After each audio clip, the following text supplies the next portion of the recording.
Both your image and lyrical content would appear rather subversive for the top 20. Why do you think it appeals to the pop audience? Well, because I think I'm appealing to their intelligence. A subversive intelligence?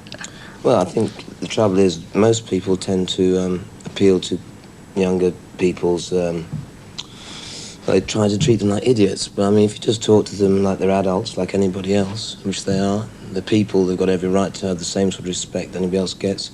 You find same sort of I think intelligent people around, you have to talk to them intelligently. And so I don't make pop music, I make rock and roll. I like Boy George and people like that. You've come a long way since the days of Generation X, and the only hangover from those days would appear to be your tough image. Is that really you? Yeah, I'm not really a tough person in the sense of being violent or aggressive physically. But I'm kind of tough about my attitude, because that's the only thing that kind of keeps you going in society, is if you have your attitude together and you know what you think and you're confident about what you think and you can make it work. Because otherwise people just walk all over you, especially in an industry that cares the least about music. I care about money making, not about music. Well, I care about music.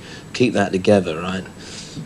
You have to have a pretty heavy attitude, and people wonder why I stand there shaking my fist. It's because, yeah, you know, the only way to get through, to make ourselves worth it, is if we state an opinion. And the opinion is what young people want and should and deserve. I bet they agree.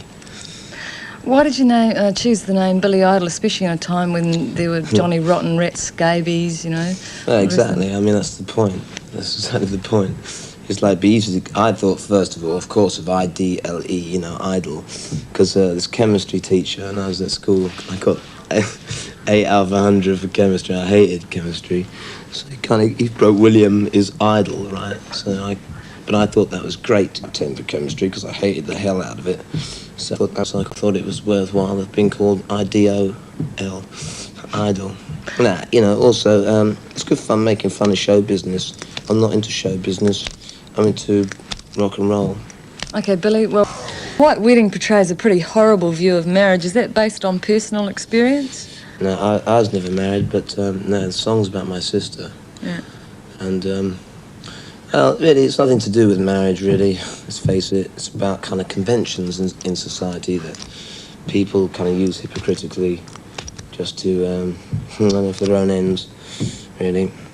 Basically, it's not really horrible at all. In fact, everyone always talks about how the satanic side of it and all that stuff with all those crosses, but they don't realise the cross is a symbol of life. And young people these days have got more life than ever, and I think that's what this music's all about.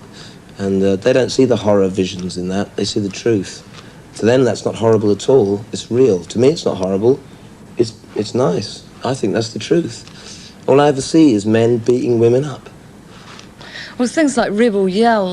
says, I love women, she don't want slavery, she wants to sit in bed. In fact, really, it's about me coming to the new world, and a time when I was real down and out, and the new world took me in. She don't like slavery, she wants to sit and beg, but when I was tired and lonely, she gave me a bed. That's the United States of America.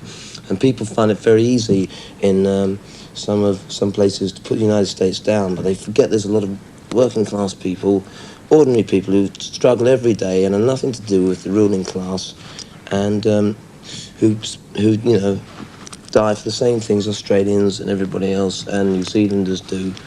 And I find there's a lot of prejudice against those people, and people should cut it out and get into it. Just hate Reagan, but don't hate the other people, you know, or hate politics, but don't hate ordinary people just because of their nationality, their colour, their race, or their creed. I mean, it's a waste of time. Punk rock was about getting rid of all that. Wanted to stop all that silly rock star nonsense which our world don't need anymore. I come here because I make music for the sheer hell of it. I like music. I think it's fun. I want records to be a little bit more than just a little piece of epoxy bit of cardboard, you know. I want it to mean a bit of plastic. When you put it on your turntable, man, it gets to your soul. It gets to mine. Creedence did. And Mark Bolan. You like Mark Bolan? Yeah, and the Sex Pistols, and the New York Dolls, and Jim Morrison, and Elvis Presley, and everything that ever meant anything. Talking about Elvis Presley, do you ever consider that you've modelled yourself on him in any way? No way, man. I don't take as many drugs as he did. Great. No music's really less.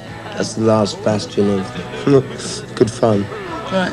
Well, we're going to have a look at two bands now from where you used to come from, England. I guess they were Billy Idol. Nice to meet you. Hey, thanks a lot. When are you coming back for a tour? November. We're going to play here, definitely. Great. Rock on, New Zealand. Excellent. You want to give us a rebel yell? You've got one already, haven't you? I'll go on. All right. Wow!